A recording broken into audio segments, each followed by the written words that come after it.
Halo guys. Oke, di sini gue bakal bahas membuat kasir sederhana pakai bahasa C dengan kode blok. Langkah pertama, kita bakal buat dua library. Library pertama ada stdio.h dan stdlib.h. Kita pakai stdio karena kita butuh standard input output, dan kita pakai stdlib karena ntar kita bakal pakai library function yang sistem. Terus langkah kedua, kita bikin void ke menu dan void ke total.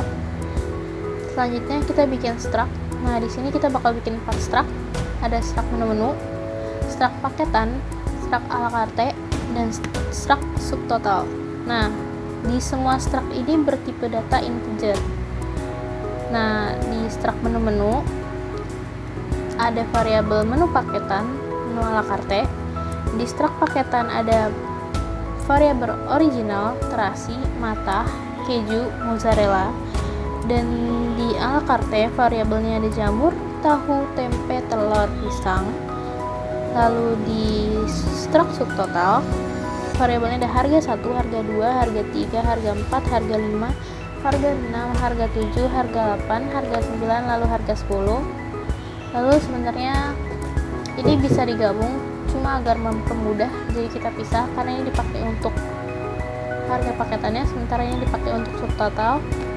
Di sini variabelnya ada harga total, bayar, lalu kembalian.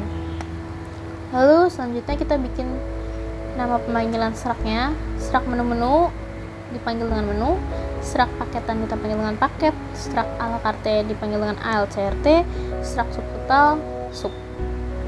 Selanjutnya kita bikin in main-nya.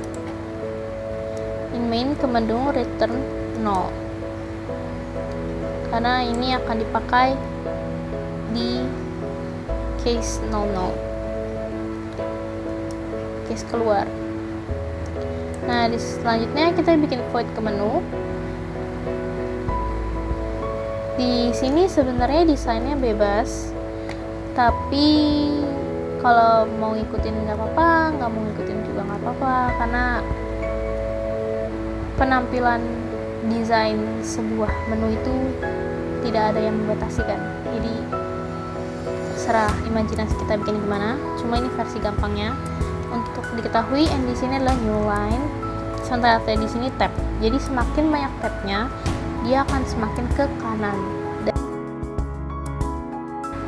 Gitu. Nah, terus di sini pakai for menu paketan tidak sama dengan 00. Terus menu paketan ini dibacanya sebenarnya 2 kali, cuma biar lebih gampang. Jadi for menu paketan sama dengan 00, for menu paketan tidak sama dengan 99. Jadi ini akan terus berjalan case-nya selama yang kita pilih bukan 00 atau 99. Nah, terus kita masuk ke switch. Jadi printf dulu, pilihan menu, masukkan angka. Jadi ada pilihan 1 sampai 10, lalu 00 dan 99. Di sini scanf, nanti akan tersimpannya di menu, jadi menu paketan. Seperti yang tadi kita udah bikin pemanggilan. Nah, di sini ada case 1. Case 1 ini adalah ayam geprek original sesuai dengan yang saya buat di atas. Ayam geprek original, printf pesanan. Terus di sini scanf, nanti kita menginput jumlah pesanan kita berapa. Lalu di sini ada sub harga 1, karena harga 1 itu adalah harganya si ayam geprek original sama dengan paket original dikali 18. Kenapa di sini bukan 18.000? Karena ini preference sih. Kalau misalkan kalian mau langsung 18.000 it's okay, tapi kalau misalkan kalian mengikuti juga it's okay. Karena saya pribadi menyukai kalau harga itu ada titik nolnya supaya gampang terbaca. Jadi hasilnya akan sama aja. Kalau misalkan di sini kalian nulis 1, terus 1 kali 18.000, di sini 18.000, tapi kalau kalian di sini 18.000, maka titik 00-nya ini nggak usah lagi dipakai karena otomatis akan 18.000. Tapi karena saya 18, jadi nggak mungkin dong harga 18, jadi dipakai titik 00. Lagi-lagi tuh preference ya, kalian mau pakai kayak gimana. Nah, case 1 sampai case kelima ini sama, hanya beda di printf-nya dan di tempat nyimpannya. Ini paket bagara lain pakai keju, tergantung case-nya. Perbedaan ada di case 6. Case 6 ini sampai case 10 itu adalah menu ala carte. Nah, menu ala carte ini akan disimpan di ALCRT. Perbedaannya di situ. Jika case 1 sampai ke 5 disimpan di paket datanya, sementara case 6 sampai ke 10 disimpan datanya ke ALCRT. Sisanya sama, perumusannya pun sama, dan cara penulisan printf harganya pun sama. Lalu perbedaan lagi ada di case 10, karena di case 10 ini adalah menunya pisang geprek, nggak mungkin dong pisang geprek rasa sambal. Jadi kita tambahin lagi nih pilihannya, ada pilihan coklat, keju, dan coklat keju. Terus di sini kita masukin if, karena kalau case ke case lagi ini preferensi, bisa pakai case, bisa pakai if else, bisa pakai if bercabang. Nah, tapi saya menyukai if aja, jadi if bukan if else. Nah, jadi kalau misalkan kita scan F-nya inputnya 1, maka dia akan keluar pisang geprek coklat. Kalau kita scan F-nya 2 akan masuk pisang geprek keju. Kalau kita masukin print F-nya, if-nya 3, scan F-nya 3, maka kita akan pisang geprek coklat keju. Nah, lanjutan bawahnya sama seperti yang di atas. Jadi perbedaannya hanya ada di if, penambahan polisi. Lalu ada case 00. Nah, di sini alasan kenapa kita pakai stdelete, nggak cuma pakai stdio ada di sistem ini. Jadi ini untuk kayak clear screen semacam itu. Lalu ntar dia akan kembali ke atas lagi, ke sini. Nah, terus habis itu ada case 99. Case 99 ini kalau di tabel ditulisnya harga total. Case 99 ini akan menuju ke total, dimana ke total adalah void ke total. Yang selanjutnya akan kita bahas, void ke total.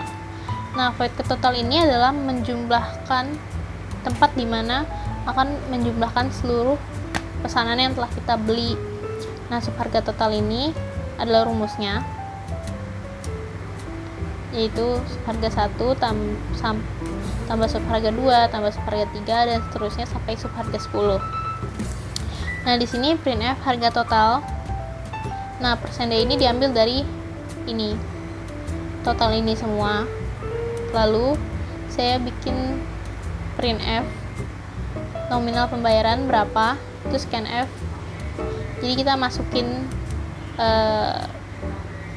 inputan jumlah uang yang akan kita pakai untuk kita bayar. Nah, di sini akan ada kondisi lagi if sub bayar lebih besar sama dengan sub harga total, maka di sini ada rumus kembalian di mana sub kembalian sama dengan bayar dikurang harga total. Lalu akan tulis printf kembalian sama dengan persen D adalah hasil dari ini titik ribu. Seperti yang saya bilang tadi, ini preference sekali lagi. Nah, ini tuh koma ini adalah data kayak dari mana sih data ini diambil, si D ini diambil. Nah, kalau misalkan nggak sesuai dengan kondisi ini atau isu bayar kurang dari sub harga total, maka dia akan bilang uang Anda tidak cukup, silahkan input ulang. Lalu akan go to jumlah bayar. Nah, go to ini kan harus punya nama, jadi jumlah bayar saya taruh di sini. Jadi namanya ini adalah jumlah bayar. Jumlah bayar, maka dia kalau uangnya kurang dia akan ngeulang lagi langkahnya ke sini.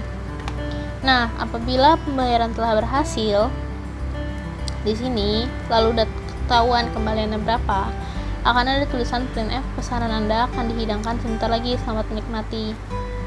Nah, segitu aja sih pengkodingan dari program kasir sederhana. Lumayan mudah kan? Nah, selanjutnya saya akan mencoba merunning bentuk aplikasi ini seperti apa.